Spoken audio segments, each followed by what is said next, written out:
আমি ঝুমি রহমান আপনাদের আমন্ত্রণ জানাচ্ছি আমাদের নিয়মিত আয়োজন নিউজ শো নির্বাচিত খবরে।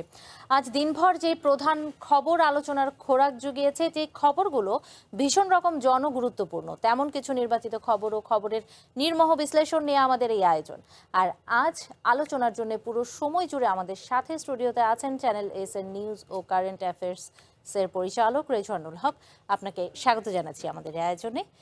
এবং যুক্ত আছেন গণমাধ্যম ব্যক্তিত্ব ও রাজনীতি বিশ্লেষক ডাক্তার আব্দুল নূর তুষার। আপনাকে স্বাগত জানাচ্ছি। ধন্যবাদ।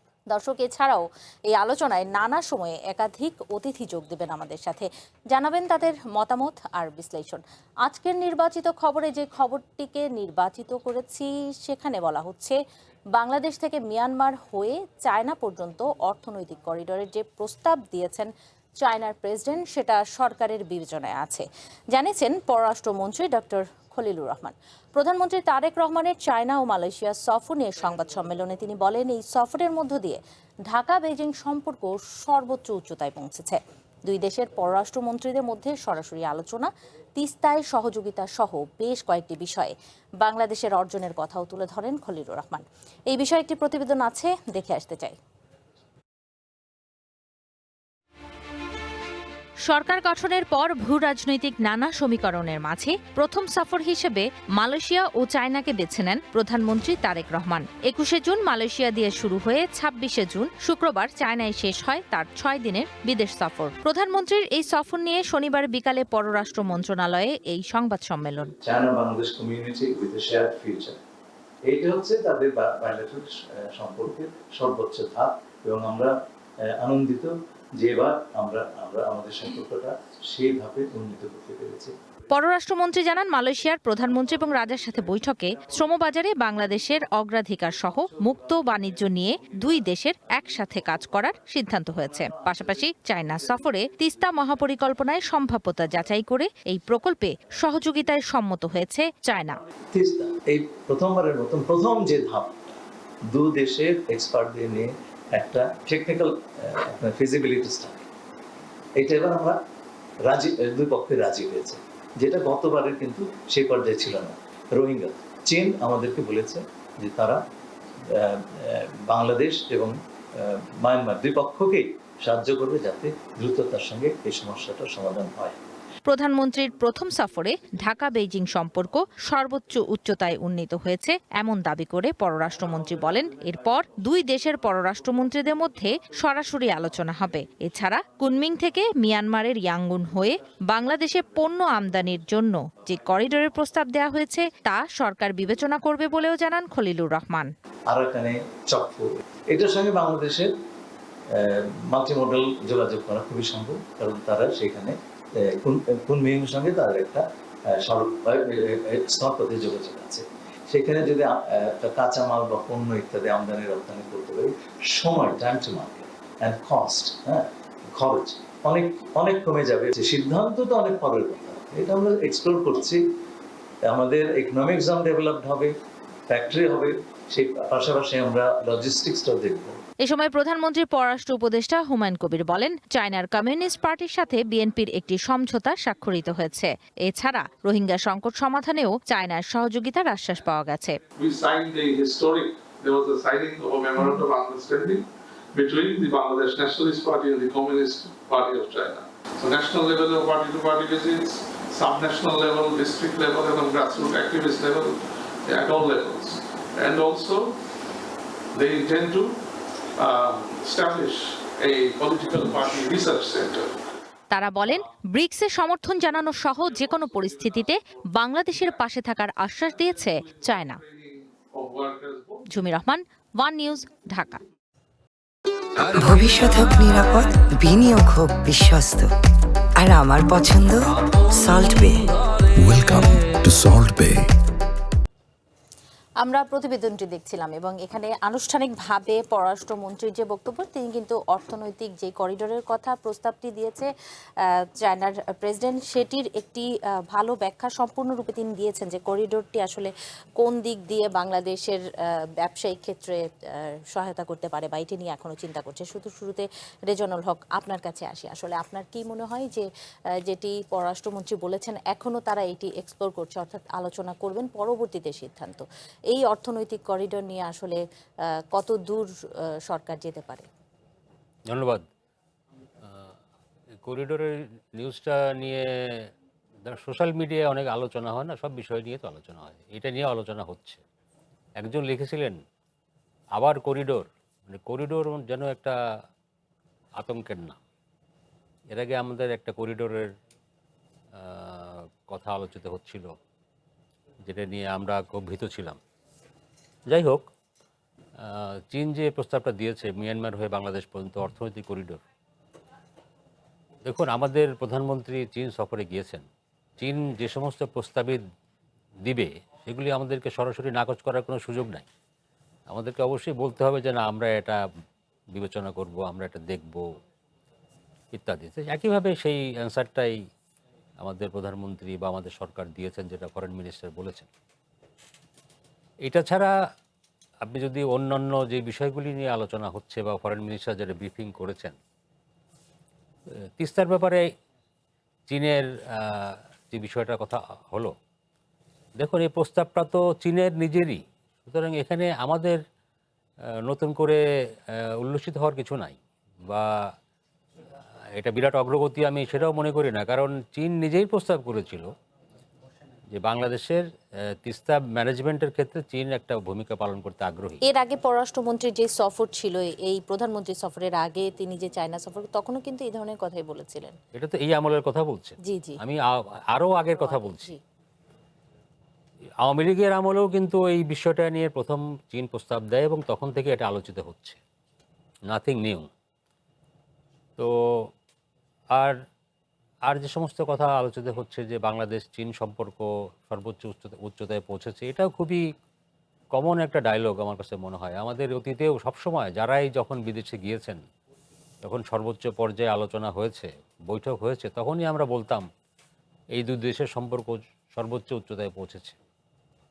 চীন আমাদের বহুদিন থেকেই বাংলাদেশকে চীন গুরুত্বের সঙ্গে নিয়েছে এবং এখানে আমাদের অনেক প্রজেক্টে চীন সরাসরি ইনভলভ।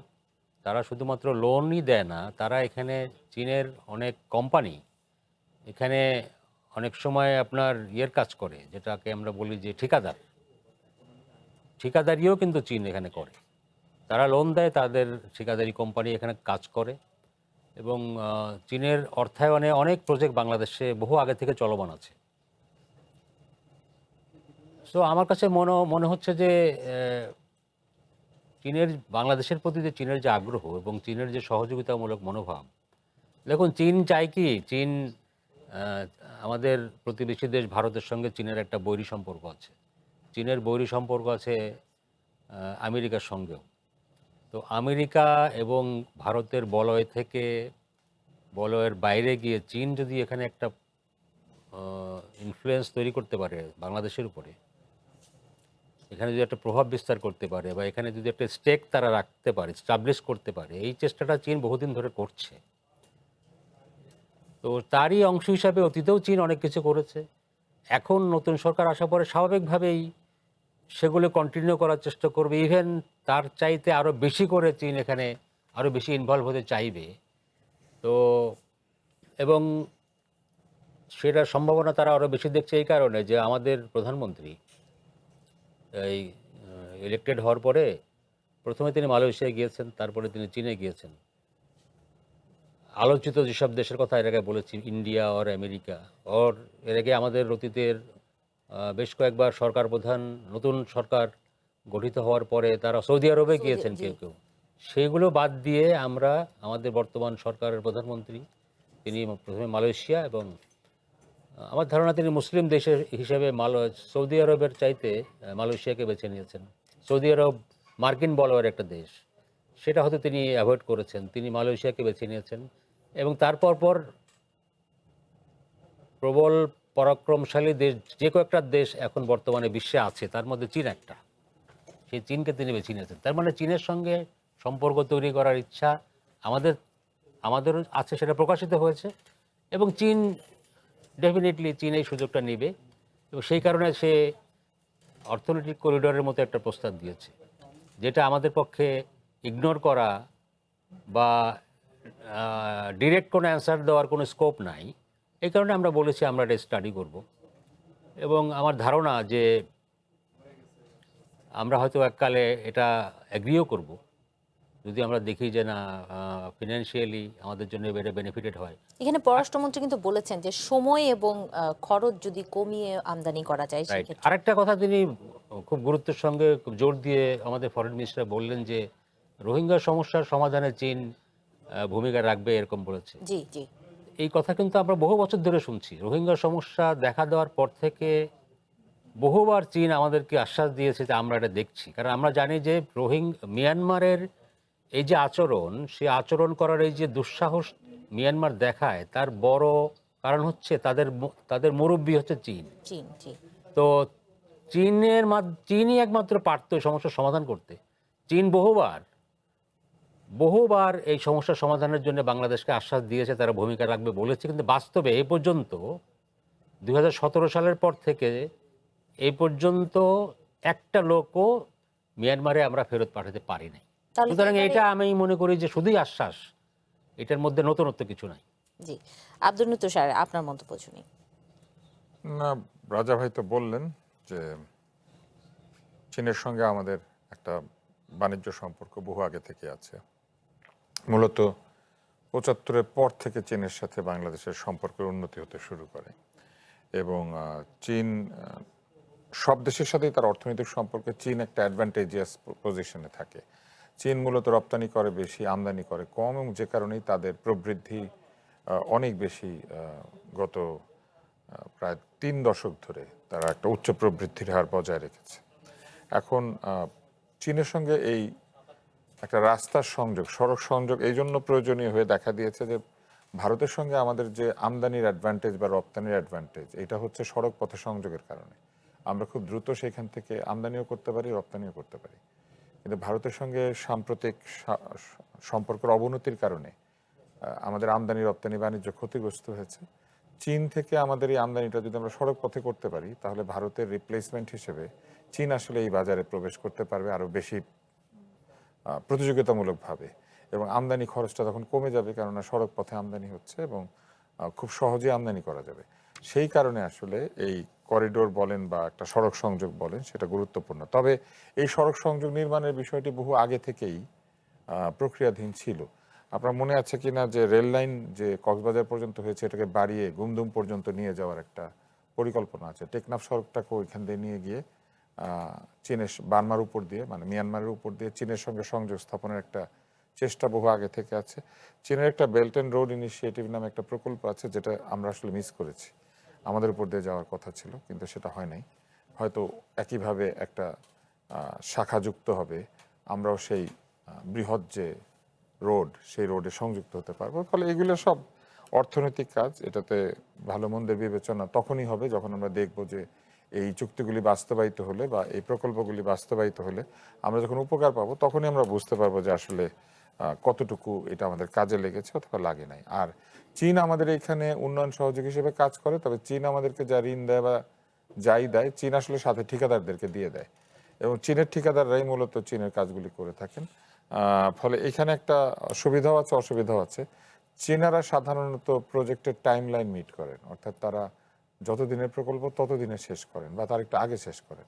এইটা একটা ভালো দিক। আরেকটা হচ্ছে চীনারা এখানে মূল্য নির্ধারণ করেন, তারা যে ঋণটা দেন সেই ঋণের একটা বিরাট অংশ তারা নিজের দেশে তাদের ঠিকাদারদের পেমেন্ট হিসেবে নিয়ে চলে যান। তো প্রকৃতপক্ষে আমরা অ্যাসেটটা পাই এবং আমরা তারপরে সেটাকে ব্যবহার করে তাদের ঋণ পরিশোধ করি। এটা হচ্ছে চিরকালের বাণিজ্যের যে হিসাব চীনের সাথে, সেইটা। তবে এখানে আপনার খবরের মধ্যে একটা ছোট্ট একটা টিকা আছে, টিকা মানে ফুটনোট। সেটা হচ্ছে পররাষ্ট্র উপদেষ্টা বলেছেন যে বিএনপির সঙ্গে চীনের কমিউনিস্ট পার্টির একটা জি। চুক্তি স্বাক্ষরিত হয়েছে। সরকারি সফরে রাজনৈতিক দলের চুক্তি স্বাক্ষরিত না হয় ভালো। সরকারি সফরে সরকারি চুক্তি হবে, রাজনৈতিক দলের চুক্তি হবে, আলাদাভাবে রাজনৈতিক দলের প্রতিনিধিরা সেখানে যাবেন এবং গিয়ে সেখানে চুক্তি স্বাক্ষর করবেন। এখন বিএনপির চেয়ারপারসন এবং প্রধানমন্ত্রী যেহেতু একই ব্যক্তি, সেই কারণেই হয়তো এটা এক ঢিলে দুই পাখি হয়ে গিয়েছে। তারপর আমার কাছে মনে হয়েছে যে এরকম অবস্থায় যেটা হওয়া উচিত আর কি, আমার কাছে মনে হয় সরকারি যে কোনো কাজের মধ্যে কোনো দলীয় চুক্তি স্বাক্ষরিত হওয়া উচিত না।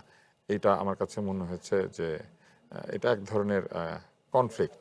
এছাড়া বাকি সবকিছু ঠিক আছে। এখানে আরেকটি বিষয় আমি একটু বলি যে এই সফরে কিন্তু আরেকটি কথাও বলা হয়েছে যে কূটনীতি এবং প্রতিরক্ষা ক্ষেত্রে 2+2 ডায়লগ তারা করবেন, যেটি পররাষ্ট্রমন্ত্রীও বলেছেন যে তারা এক্সপ্লোর করতে চান, অর্থাৎ কথা বলবেন সরাসরি পররাষ্ট্র। আমাদের প্রতিরক্ষা সরঞ্জাম ক্রয় তো আমরা অনেকদিন থেকে চীন থেকে করি। চীন থেকে সাবমেরিন কেনা হয়েছিল, চীনা যুদ্ধ বিমান আমাদের এখানে আছে এবং চীনের সঙ্গে আমাদের এক ধরনের প্রতিরক্ষা সম্পর্ক আছে। আপনি দেখবেন বাংলাদেশের যে কোনো রাইফেলকে আমরা চাইনিজ রাইফেল বলতে পছন্দ করি। এটা কেন বলি? তার মানে হচ্ছে চীনের সঙ্গে আমাদের একটা প্রতিরক্ষা সংক্রান্ত একটা যোগাযোগ সবসময় ছিল, সেটা হয়তো আরো উন্নত হবে। তবে রাজা ভাই যেটা বলেছেন, সবসময় যে কোনো দেশের সঙ্গে সম্পর্ক সর্বোচ্চ উচ্চতাতেই থাকে। কারণ সম্পর্কের যদি উন্নতি হয় তাহলে আগের জন যদি 5 করেন, পরের জন করবেন 6, তারপর জন করবেন 7, এটা উপরের দিকে যেতে থাকবে গ্রাফটা। তো সর্বোচ্চ উচ্চতায় এগুলি হচ্ছে আমাদের গণমাধ্যমের একটা সুপারলেটিভ ব্যবহার করার এটা একটু পররাষ্ট্রমন্ত্রী কিন্তু নিজেই বলেছেন যে এর আগে হয়নি। ওই আমাদের রাজনীতিবিদরাও একই কাজ করেন, সুপারলেটিভ ব্যবহার করেন। এটার একটা ব্যাখ্যা তিনি দিয়েছেন, আমি একটু বলি যে কম্প্রিহেনসিভ স্ট্র্যাটেজিক কর্পোরেশন পার্টনারশিপ যেটি ছিল বাংলাদেশের সাথে চায়নার, সেটি থেকে উন্নীত করে China Bangladesh community with a shared future, অর্থাৎ দ্বিপাক্ষিক সম্পর্কের ক্ষেত্রে চায়না যেই দেশগুলোর সাথে সর্বোচ্চ সম্পর্ক করে সেটি হচ্ছে এই সম্পর্ক, যেটি বাংলাদেশের সাথে এমও স্বাক্ষর হয়েছে।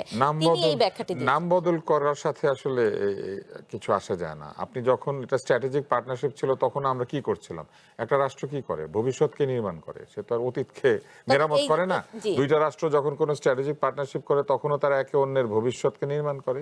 এখন আমরা আমাদের একে অন্যের ভবিষ্যৎ নির্মাণের লক্ষ্যেই একে অন্যকে সহযোগিতা করব, এটাই তো স্বাভাবিক। এতে করে কেউ যেই আশ্বাসগুলো যেটি রেজওয়ানুল হক বলছিলেন, চীনা আশ্বাস সাধারণত এর আগে চীনারা একসময় $27 বিলিয়ন সহায়তার আশ্বাস দিয়েছিল, 7 বিলিয়ন পর্যন্ত পাওয়া গিয়েছে। চীনারা অনেক সময় আশ্বাস দেয় কিন্তু শেষ পর্যন্ত যতক্ষণ পর্যন্ত তাদের স্বার্থ পুরোপুরি রক্ষিত না হয় ততক্ষণ পর্যন্ত তারা আসলে তাদের আশ্বাসগুলি বাস্তবায়িত করে না। জি, ধন্যবাদ। আমরা আরেকটি বিষয়ে আলোচনা করব, যেটি এই সফরে 8টি সমঝোতা স্মারক, 3টি চুক্তি, একটি প্রোটোকল এবং একটি জয়েন্ট অ্যাকশন প্ল্যান যেটি স্বাক্ষরিত আজকে পররাষ্ট্রমন্ত্রী বলেছেন।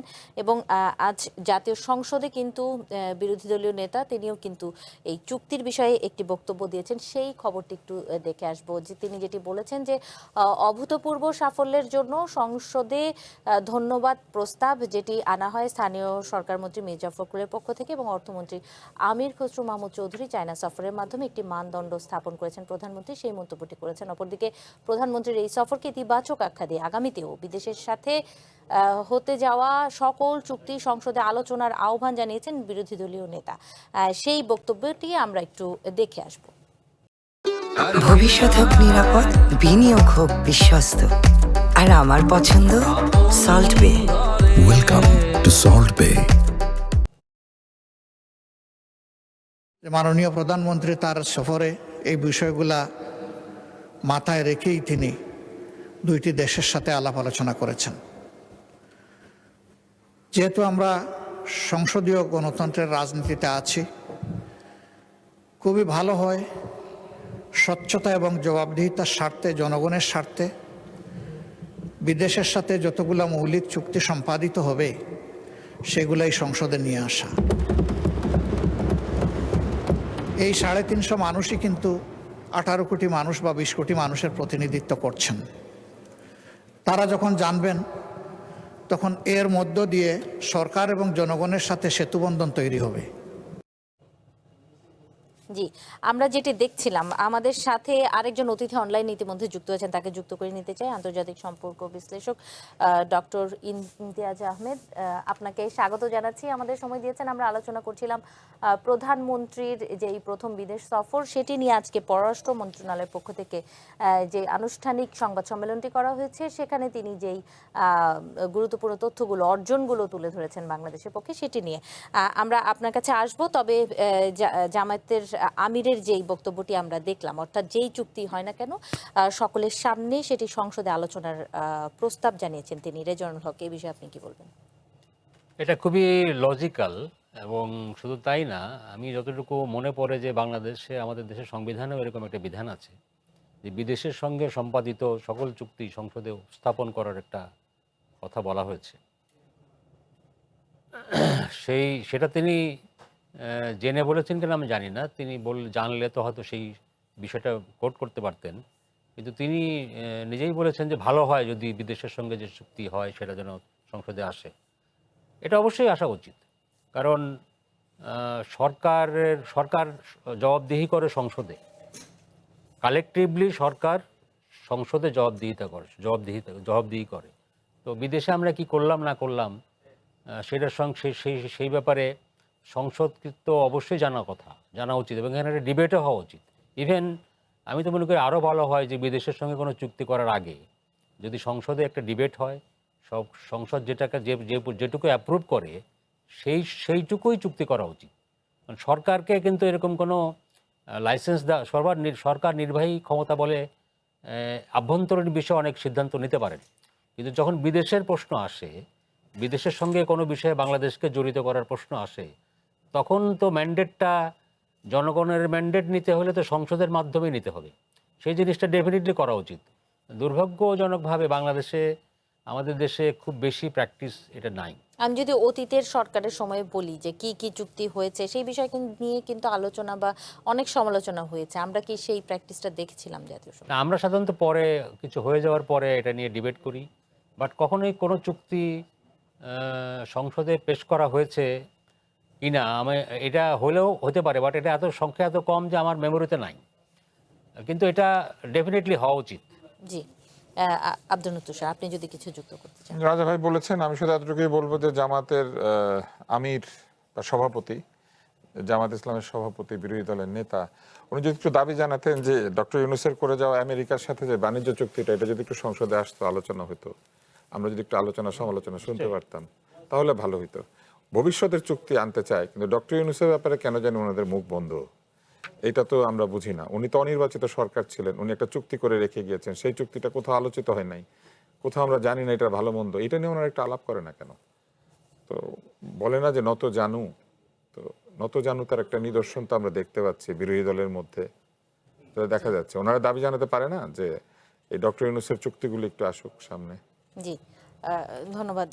ডক্টর ইমতিয়াজ আহমেদ, আপনার কাছে একটু আসতে চাইবো যে আজকের যেই পররাষ্ট্রমন্ত্রীর যে বক্তব্য, সেটি আশা করছি আপনি শুনেছেন। পাশাপাশি তিনি কিন্তু রোহিঙ্গা সংকট, তিস্তা চুক্তি, এই সব কিছু মিলিয়ে মালয়েশিয়া এবং চীনের সাথে যেই কথাগুলো বাংলাদেশের হয়েছে সেটি নিয়ে বক্তব্য দিয়েছেন। এ বিষয়ে আপনার মন্তব্য একটু জানবো। ধন্যবাদ। এখানে মালয়েশিয়ার সফরটা অত গুরুত্বপূর্ণ ছিল না, এবং সেখানে বড় কিছু হওয়ার কথাও না, এবং হয়ওনি। চীনের সফরটা গুরুত্বপূর্ণ ছিল। এটা বড় একটা কারণ হলো বর্তমান যে জিওপলিটিক্স আছে, যে জিওপলিটিক্সের মধ্যে আমরা যুক্তরাষ্ট্র এবং চীনের মধ্যে যে বড় দ্বন্দ্ব দেখছি, সেই কারণে আমি মনে করি আন্তর্জাতিক পর্যায়েও একটা অ্যাটেনশন ছিল যে বাংলাদেশের প্রধানমন্ত্রী যখন চীনে যাবে, তখন কি ধরনের চুক্তি বা এমওইউ স্বাক্ষর হবে ইত্যাদি। আমরা দেখেছি বড় আকারে একাধিক এমওইউ সই করা হয়েছে। এমওইউ সই করলেই যে ওটা অ্যাগ্রিমেন্ট হবে বা ওটা ইমপ্লিমেন্ট হবে, সেটাও কোনো আমার মনে হয় না যে দেখা দরকার, কারণ একটা বিরাট গ্যাপ আছে এমওইউ সই করা আর ওটা ইমপ্লিমেন্ট করার মধ্যে। তবে কয়েকটা বিষয় স্পষ্ট বলে দিচ্ছে গুরুত্বটা কোথায় ছিল। একটা ছিল 2+2 এর ব্যাপারটা, যে ডিফেন্স অ্যান্ড ডিপ্লোমেসির যে বিষয়টা, সেখানে আমার মনে হয় বাংলাদেশ and চীন পরিষ্কার করতে চেয়েছে এবং অনেকটা আমেরিকাকে হয়তো পরিষ্কার করতে চেয়েছে যে আমেরিকা যেহেতু একটা বিশেষ নিরাপত্তার কাঠামো তৈরি করতে চাচ্ছে বাংলাদেশের সাথে, সেটা যদি করে তাহলে ওই একই ধরনের কাঠামো চীনের সাথেও করবে। সেই বিষয়টা আমার মনে হয় পরিষ্কার করতে চেষ্টা করেছে। এটা যুক্তরাষ্ট্র কিভাবে রিয়্যাক্ট করবে সেটা দেখা দরকার। ঠিক একইভাবে তাইওয়ানের উপরে বড় ধরনের ক্লজ ছিল, যেটা এত ডিটেইল থাকে না। এর তার কিছুটা ইতিহাসের একটা কারণও আছে। তবে বর্তমান বিশ্বে যেহেতু যুক্তরাষ্ট্র সাথে চীনের যেই দ্বন্দ্ব, সেখানে তাইওয়ান একটা বিষয়। আমি মনে করি যে বাংলাদেশ পরিষ্কার করতে চেষ্টা করেছে যে কোনোভাবেই বাংলাদেশ এই ব্যাপারে চীনের যে ওয়ান চায়না পলিসি সেটা থেকে কোনোভাবেই সরে দাঁড়াবে না। তবে যেটা বললাম যে একাধিক চুক্তি কি বলা হয় এমওইউ সই করেছে। এখন দেখা দরকার বাংলাদেশ কিভাবে এই এমওইউ গুলো ইমপ্লিমেন্টে যাবে, কারণ ইমপ্লিমেন্ট যাওয়ার বিষয়টা একেবারেই ভিন্ন। সেটা আমি মনে করি যে আগামীতে হয়তো কিছুটা পরিষ্কার হবে। তবে যেই বিষয়ে আমার মনে হয় গুরুত্ব দেওয়া দরকার, সেটা হলো শি জিনপিং এর কথার মধ্যে যেটা এসেছে, সেটা হলো বাংলাদেশ মিয়ানমার। ডক্টর ইমতিয়াজ আহমেদ, এই বিষয়ের পরবর্তী আলোচনাটি আমরা আরেকটু পরে করতে চাই। আরেকটু বিরতির সময় হয়েছে আসলে। আমাদের সাথে যুক্ত থাকুন, বিরতি নিয়ে ফিরছি। দর্শক, নির্বাচিত খবরে একটি বিরতি নিচ্ছি, সঙ্গেই থাকুন।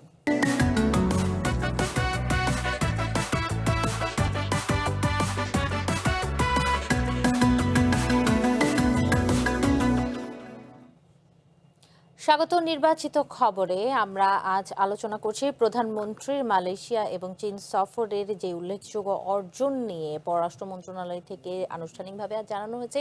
সেই বিষয়গুলো নিয়ে আমাদের সাথে অতিথিরা আজকের যুক্ত রয়েছেন। আমরা ডক্টর ইমতিয়াজ আহমেদের কাছে আবার আসতে চাই। আপনি বিরতির আগে একটি বিষয় বলছিলেন, পাশাপাশি আমি যদি একটু যুক্ত করি যে তিস্তা মহাপরিকল্পনা নিয়ে কিন্তু প্রধানমন্ত্রীর এই সফরের আগে অনেক আলোচনা হয়েছে, অনেক চিন্তাও হয়েছে যে এই তিস্তা মহাপরিকল্পনায় চীনের যদি অর্থায়ন হয় সেই ক্ষেত্রে প্রতিবেশী দেশ ভারতের উদ্বেগও তারা জানিয়েছেন। এই সব কিছু মিলিয়ে আসলে কি মনে হলো, এই সফরটিকে আসলে সেই জায়গাতে সেই তথ্য বা সেই বার্তাগুলো দিতে পারলো, সেই অর্জনটি হয়েছে? না, তিস্তার ব্যাপারে মূলত যেটা হয়েছে সেটা আগেও ছিল, সেটা হলো ফিজিবিলিটি স্টাডি করার বিষয়টা। সেখান থেকে বড় পরিবর্তন হয়নি। এর কতগুলো কারণ আছে।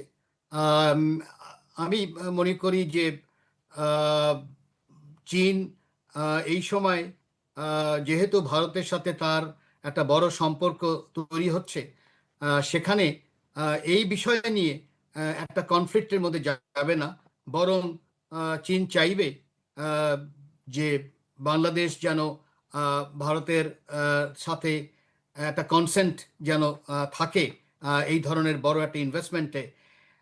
এর কারণটা মানে খুবই সহজ, যেহেতু নদীটা ভারত থেকেই আসে বা পানিটা ভারত থেকেই আসে। সেখানে দেখা দরকার, কারণ এই ফিজিবিলিটি স্টাডি ভারতও শেষ সময় হাসিনার আমলের শেষ সময় সেও কিন্তু এই ফিজিবিলিটি স্টাডিতে জয়েন করার জন্য বাংলাদেশকে প্রস্তাব দিয়েছে।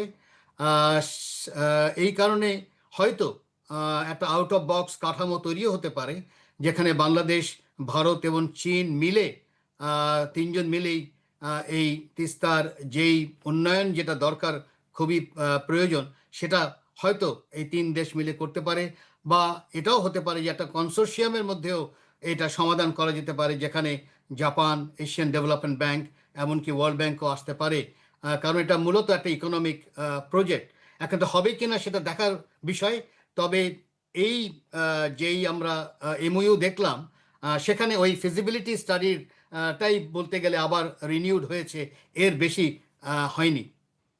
জি, ধন্যবাদ। আমরা এবারে পরবর্তী যেই খবরটি নির্বাচিত করেছি সেটি নিয়ে আলোচনায় চলে যাই। দর্শক, আজকে দ্বিতীয় যে খবরটি নিয়ে আলোচনা করব সেখানে বলা হচ্ছে ভারতীয় হাই কমিশনারকে মন্ত্রী পদমর্যাদা দেওয়ার ঘটনা বাংলাদেশের উপর কোনো চাপ সৃষ্টি করবে না, বরং দুই দেশের ইতিবাচক সম্পর্ক গড়ে তুলতে সহায়ক হবে, এমন মন্তব্য করেছেন প্রধানমন্ত্রীর তথ্য ও সম্প্রচার উপদেষ্টা ডাক্তার জাহেদুর রহমান। রাজধানীর দারুস সালামে এক অনুষ্ঠানে তিনি এই কথা জানিয়েছেন। চলুন তার বক্তব্যটি একটু দেখে আসি।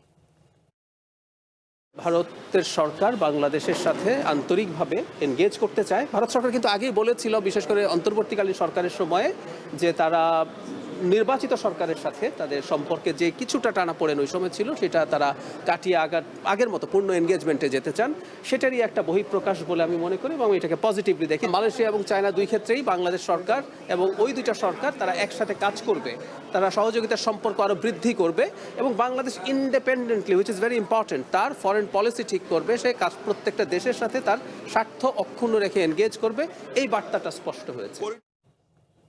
জি, রেজানুল হক, শুরুতে আপনার কাছে আসি যে ভারতীয় হাই কমিশনার তিনি যেদিন আনুষ্ঠানিকভাবে রাষ্ট্রপতির কাছে তার ক্রেডেনশিয়াল জমা দিবেন, ঠিক সেই দিনই কিন্তু কয়েক ঘন্টা আগে ভারতের পক্ষ থেকে তাকে মন্ত্রী পদমর্যাদাটি দেওয়া হলো। তিনি কিন্তু এর আগেই বাংলাদেশে অবস্থান করছিলেন। এটির মধ্য দিয়ে আসলে কি বার্তা ভারত দিতে চাচ্ছে? পাশাপাশি আরেকটি কথা জানতে চাইব, যেটি আলোচনা হচ্ছে যে এর কারণে যিনি হাই কমিশনার রয়েছে তাকে যে কোনো সময় তলব করা বা এইসব বিষয়ে বাংলাদেশের বিশেষ কোনো প্রোটোকল মেনটেন করতে হবে, আপনার কি মনে হয়? ভবিষ্যৎ হোক নিরাপদ, বিনিয়োগ হোক বিশ্বস্ত, আর আমার পছন্দ সল্ট বে। ওয়েলকাম টু সল্ট বে। আমার এটা মনে হয় না। এটা ফেসবুকে আমিও দেখেছি যে বলা হচ্ছে যে ভারতের হাই কমিশনারকে মন্ত্রী পদমর্যাদা দেওয়ার কারণে এখন বাংলাদেশ যখন তখন কোনো ভারতের প্রতিনিধিকে, মিশন প্রধানকে বা হাই কমিশনারকে তলব করতে পারবে না। এখানে কোনো বাধা আছে বলে আমার কাছে জানা নেই। স্যার এখানে আছেন, তিনি ভালো বলতে পারবেন। জি, আমার কাছে মনে হয় যে ওনাকে মন্ত্রীর পদমর্যাদা দেওয়া হচ্ছে এই কারণে যে উনি এর আগে মন্ত্রী ছিলেন, তিনি এর আগে ক্যাবিনেটে ছিলেন। তো যিনি ক্যাবিনেটে একবার থাকেন তাকে তো আর তার মর্যাদা তো আর নামানো যায় না, তাই না? আমাদের সাধারণত কি হয়, মানে বিদেশের যারা প্রতিনিধি আমাদের এখানে রাষ্ট্রদূত বা হাই কমিশনার আছেন, তাদের লেভেলটা কি? Joint secretary or additional secretary maximum, or full secretary, তাই তো? তো এই যে যিনি আসছেন এখন বাংলাদেশের হাই কমিশনার হয়ে, তিনি তো আগে মন্ত্রী ছিলেন, ক্যাবিনেটে ছিলেন। সেই কারণে তাকে তার প্রাপ্য মর্যাদাটাকে যাতে অক্ষুণ্ণ থাকে, সেই কারণেই তাকে মন্ত্রীর পদমর্যাদা দেওয়া হয়েছে।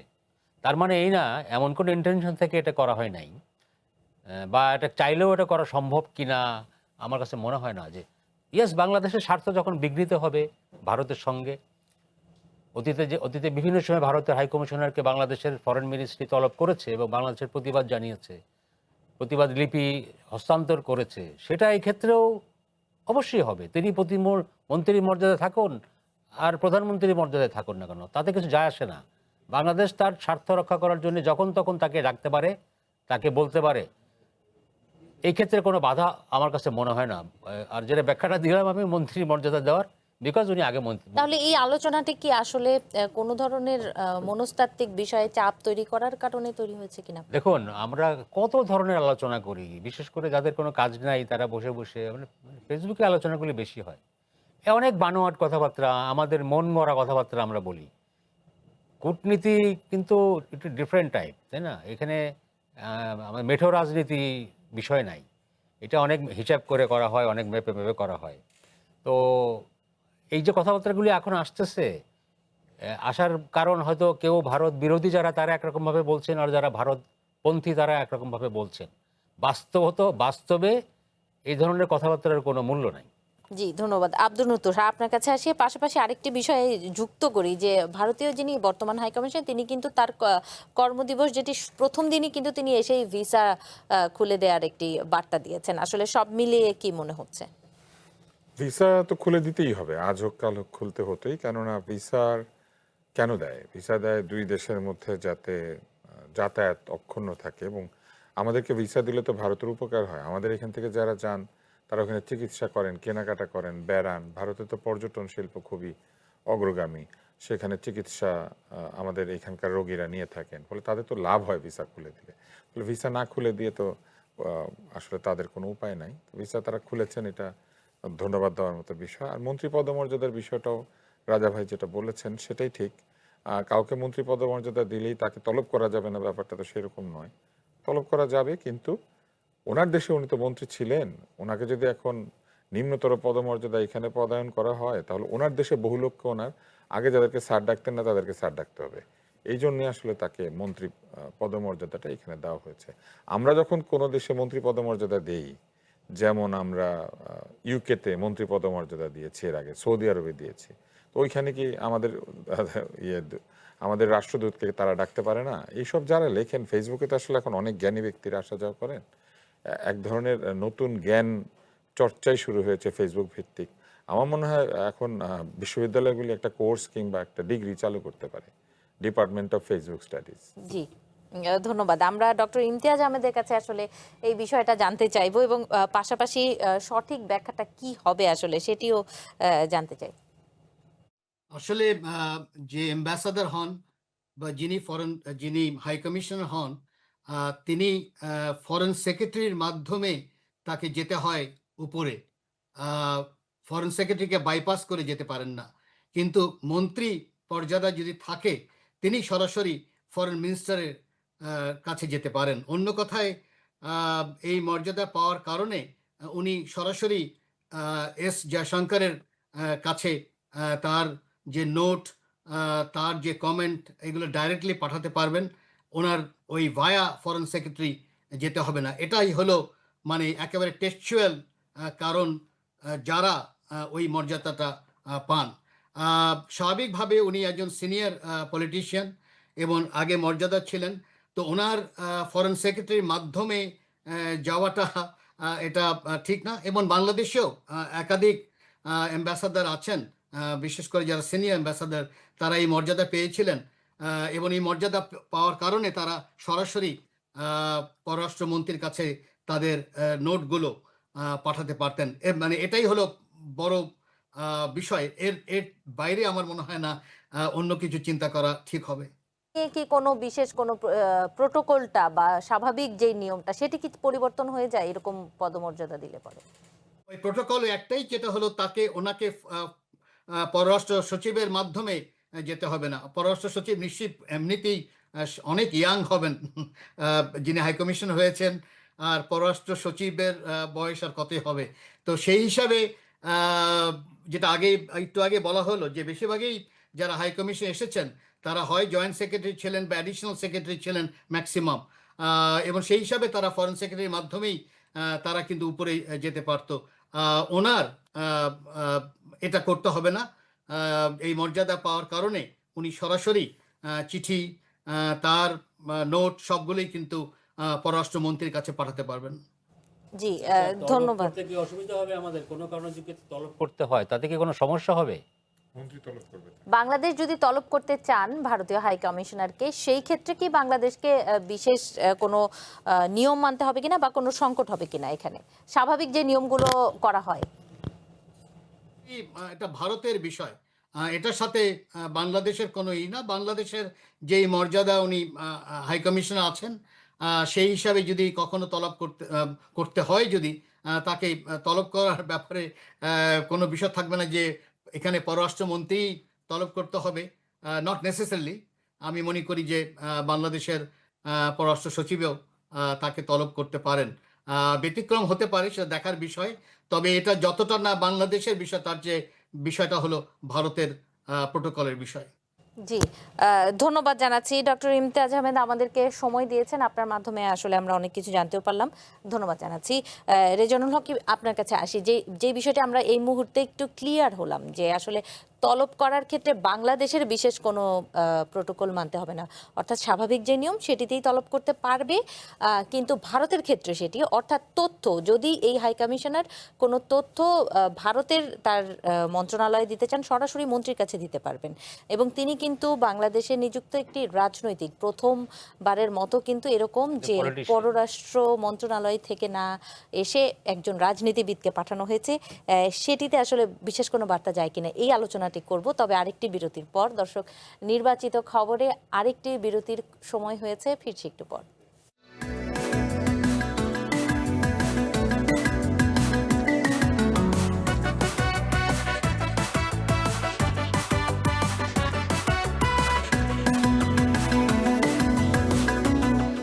আবারও স্বাগত। নির্বাচিত খবরে আমরা আলোচনা করছিলাম ভারতীয় হাইকমিশনারের যেই পদমর্যাদা দেওয়া হয়েছে সেটি নিয়ে, এবং তিনি সরাসরি যাকে রিপোর্ট করতে পারলেন, যেটি নিয়ে আমরা প্রশ্নটি আপনার কাছে রেখেছিলাম রেজনুল হক।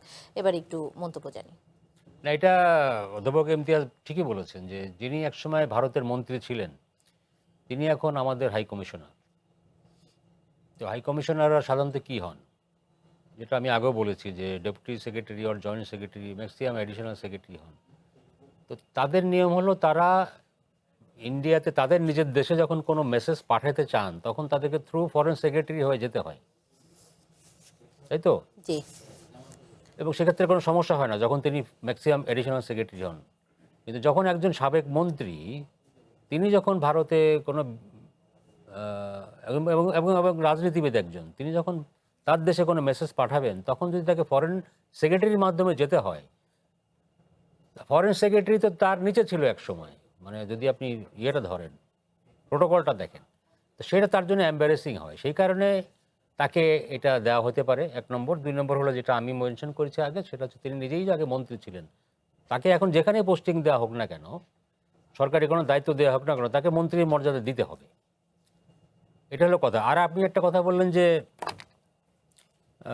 আরেকটা কি প্রশ্ন ছিল? বিশেষ বার্তা পাঠানোর ক্ষেত্রে যেহেতু তিনি আচ্ছা, আরেকটা হলো বিষয়, এটা তাকে হাই মন্ত্রীর কমিশনার না, তিনি একজন রাজনীতিবিদ, জি তিনি একজন সাবেক মন্ত্রী, তাকে বাংলাদেশে হাই কমিশনার করে পাঠানোটা কোনো বিশেষ বার্তা বহন করে কিনা, এটা তো বললেন আপনি। জি, আপনি বলতে থাকুন, আমি পত্রিকায় যাব, আপনার কথা শেষ হলে পরে। তো বিশেষ বার্তা অবশ্যই বহন করে। দেখুন, আমাদের শেখ হাসিনার আমলে ভারতের সঙ্গে বাংলাদেশের একরকম সম্পর্ক ছিল, যেটা আসলে প্রো ইন্ডিয়ান টাইপের একটা সম্পর্কই ছিল। এটা বহুল আলোচিত, বহুল বিতর্কিত, বহুল সমালোচিত। তারপরে যখন শেখ হাসিনা সরকারের পতনের পরে যখন ইন্টারিম গভর্নমেন্ট আসলো, তখন যতটা ভালো সম্পর্ক আওয়ামী লীগের আমলে ছিল ভারতের সঙ্গে, ইন্টারিম সরকার আসার পরে ততটাই খারাপ হয়েছে। এবং আমাদের সঙ্গে ব্যবসা বাণিজ্য বন্ধ, আমাদের বর্ডার বন্ধ, আমাদের ভিসা বন্ধ, অনেক সম্পর্কের চরম অবনতি হয়েছিল। এবং বর্তমান সরকার, ইলেকটেড গভর্নমেন্ট যখন আসছে, তখন ভারত আবার ইন্টারেস্ট দেখিয়েছে বাংলাদেশের সঙ্গে সম্পর্ক উন্নয়ন করার ব্যাপারে। তবে কোন সরকার? সরকারটা হচ্ছে বিএনপি। বিএনপির সঙ্গে ভারত, বিএনপির বিষয়টা অনেকখানি ভারতের বিএনপির রাজনীতি অনেকটাই কিছুটা ভারত বিরোধী। ভারতের ব্যাপারে বিএনপির যে রাজনৈতিক যে স্ট্যান্ড, সেটা অনেকখানি অনেক আগে থেকে কিছুটা ভারত বিরোধী। তো বিএনপি বহুদিন পরে ক্ষমতা এসেছে। ভারতের অবশ্যই ইন্টারেস্ট আছে বাংলাদেশের ব্যাপারে। ভারত আমরা পাশাপাশি প্রতিবেশী, কিন্তু ভারত তিন দিক থেকে আমাদের বেষ্টন করে আছে, আর এক দিকটা হলো বঙ্গোপসাগর। জি, তো দুই দেশেরই কিন্তু দুই দেশের সঙ্গে সম্পর্কটা রাখা খুব জরুরি। বাংলাদেশের মাঝখানে বাংলাদেশ, ভারতের আর 7 সিস্টার্স আছে আরও অনেক দূরে। তো ভারতের ওই সমস্ত স্টেটগুলিকে যদি আপনার ভারতকে দেখভাল করতে হয়, তাহলে বাংলাদেশের সঙ্গে সম্পর্ক রক্ষা করা জরুরি। তো দুই দেশেরই ইন্টারেস্ট আছে। সুতরাং ভারত, বিএনপি ক্ষমতায় আসার পরেও ভারত চেয়েছে সম্পর্ক যেটা খারাপ হয়েছিল ইন্টারভিউয়ের সময়, সেটা মেরামত করার। সেই কারণে আমার মনে হয় যে ট্র্যাডিশনাল কোনো ডিপ্লোম্যাটকে বাংলাদেশে না পাঠিয়ে, মানে সেক্রেটারি, ডেপুটি সেক্রেটারি আর জয়েন্ট সেক্রেটারি আর এডিশনাল সেক্রেটারি লেভেলের কাউকে না পাঠিয়ে একজন পলিটিশিয়ান, একজন ঝানু রাজনীতিবিদকে পাঠিয়েছে ইন্ডিয়া, মিনিস্টারের স্ট্যাটাস দিয়ে, যাতে বাংলাদেশের সঙ্গে ভারতের সম্পর্কটাকে রাজনৈতিকভাবে যাতে মেরামত করা যায়। জি, এইটাই আমার কাছে মনে হয় তাকে অ্যাপয়েন্টমেন্ট করার মাধ্যমে। জি। আব্দুল নতুষা, আপনি কিছু যুক্ত করবেন কিনা? তারপর আমরা আমি কিছু যুক্ত করব না, এটা নিয়ে আমরা অনেকক্ষণ ধরে আলাপ করছি। জি, ধন্যবাদ। আমরা এবারে পত্রিকাগুলো একটু দেখতে চাইবো। আজকের পত্রিকাগুলোতে যেই খবরগুলো এসেছে, তুরাগ নদ থেকে 2 দিনে 3 লাশ উদ্ধার, পরিচয় নিয়ে যা জানা গেল, যেখানে 24শে জুন মোট 3 জনের লাশ তুরাগ থেকে উদ্ধার করা হয়েছে, এবং সেই পরিচয়গুলো দেওয়া হয়েছে। পাশাপাশি এটার সাথে আমি একটু যুক্ত করতে চাই যে সাম্প্রতিক সময়ে কিন্তু সামাজিক যোগাযোগ মাধ্যমে তুরাগ নদে নিষিদ্ধ ঘোষিত আওয়ামী লীগের সংগঠনের নেতাকর্মীদের লাশ ভেসে উঠছে। ডিএমপি কিন্তু বলেছে যে এর ধরনের একটি ভুল তথ্য দেওয়া হচ্ছে। এই বিষয়ে কিছু যদি বলতে চান আব্দুল নূর তুষার। না, এটা তো খবর, তো লাশ ভেসে উঠছে এবং তারা আওয়ামী লীগের নেতা কর্মী কিনা এটা তো পুলিশ বলবে, সংবাদপত্র বলবে। এটা না, ভুল না ডিএমপি হওয়াটা থেকে কিছু। কিন্তু আজকে একটি ব্যাখ্যা দেওয়া হয়েছে যে সামাজিক যোগাযোগ মাধ্যমে আওয়ামী লীগের নিষিদ্ধ ঘোষিত আওয়ামী লীগের যে ফেসবুক পেজে একটি বলা হয়েছে যে তাদের সংগঠনের নেতাকর্মীদের লাশ পাওয়া যাচ্ছে আসলে, কিন্তু ডিএমপি থেকে বলা হয়েছে যে ঢাকা মেট্রোপলিটন পুলিশ থেকে এই ধরনের কিছু হচ্ছে না, এটি ভুয়া তথ্য ছড়ানো হচ্ছে আসলে। ওটাই তো আমি বললাম, যেটা সংবাদপত্র উদ্ঘাটন করবে যে এটা আসলে তাদের নেতাকর্মী কিনা, আত্মীয় স্বজন বলবে। তো এটা তো আমাদের পক্ষে এখানে বসে বলা খুবই মুশকিল যেটা আসলে কার লাশ। কিন্তু লাশ যে ভেসে উঠছে জিনিসটাই তো হচ্ছে উৎকণ্ঠার বিষয়। নদী থেকে লাশ ভেসে উঠবে কেন? মানুষের মৃতদেহ কি কারণে? কোনো লঞ্চডুবি হয় নাই, কোনো নৌকাডুবি হয় নাই, কি কারণে নদী থেকে মৃতদেহ ভেসে উঠবে? এটা কি আইন শৃঙ্খলার অবনতি না? জি এই প্রশ্নটা তো করতে হবে। জি, ধন্যবাদ। এবার একটু আরেকটি ব্যতিক্রমী খবর দেখব যে কুকুরের গলায় ইট বেঁধে সেতু থেকে নদীতে ফেলে দেওয়ার ঘটনায় আরো দুজন গ্রেপ্তার। এর আগেও আমরা দেখেছি যে যেই কুকুর নির্যাতন বা যেই এই যে পথে যেই পশুগুলো থাকে আসলে তাদের প্রতি মানুষের একটা অমানবিক আচরণ বা হত্যা করা বাংলাদেশে পশুক্লেশ নিবারণী আইন রয়েছে এবং কুকুর নয়, শুধু যে কোনো প্রাণীকে কষ্ট দেওয়া বা নির্যাতন করা এটা আইনত নিষিদ্ধ এবং এখানে শাস্তির বিধান আছে। এই কাণ্ডগুলি ঘটছে কেন? আপনি নিশ্চয়ই লক্ষ্য করেছেন, মাঝখানে একটা দল বেরিয়েছিল, রাস্তাঘাটে বিভিন্ন মানুষজন যারা ওই যে অপরিষ্কার থাকে অথবা মাজারের আশেপাশে লোকজন থাকে বা কেউ থাকে মানসিকভাবে সুস্থ না, এই লোকগুলিকে ধরে পরিষ্কার করার নামে কেটে ফেসবুকে রিল ছাড়া হচ্ছিল, ছেড়ে আসলে আয় করা হচ্ছিল। এরকম পশু নির্যাতন করে এগুলি ছেড়ে দেয়, কিছু মানুষ এগুলো দেখতে পছন্দ করে এবং এগুলো থেকে আয় করে লোকজন। আমার মনে হয় যে এইসব ক্ষেত্রে অত্যন্ত কঠোর হওয়া উচিত এবং ফেসবুককে আমাদের তরফ থেকে একটা চিঠি দেওয়া উচিত যে এই ধরনের পশু নির্যাতন তাদের কমিউনিটি স্ট্যান্ডার্ড অ্যালাউ করে, কিংবা এই ধরনের পশু নির্যাতন মানুষের ধরে চুল কেটে দেওয়া, চুলদাড়ি কেটে মানুষের ব্যক্তিগত যে গণ্ডি আছে সেইখানে প্রবেশ করা, এগুলি কি তাদের কমিউনিটি স্ট্যান্ডার্ড অ্যালাউ করে? তারা একদিকে গালি গালার জঘন্য জিনিসপত্র আমাদের এখানে দিতে তারা দিয়ে দেয় এবং আপনি যদি রিপোর্টও করেন তারা বলে যে তাদের কমিউনিটি স্ট্যান্ডার্ডে এটা কোনো বাধা হচ্ছে না। অথচ তারা এই জিনিসগুলি তাদের দেশে যদি করে কেউ, তাহলে কি হতো? এই ইউএসএতে, ইউকেতে যদি এই ঘটনাগুলি কেউ ঘটাতো তাহলে তাদের বেলায় তারা কি ব্যবস্থা নিত?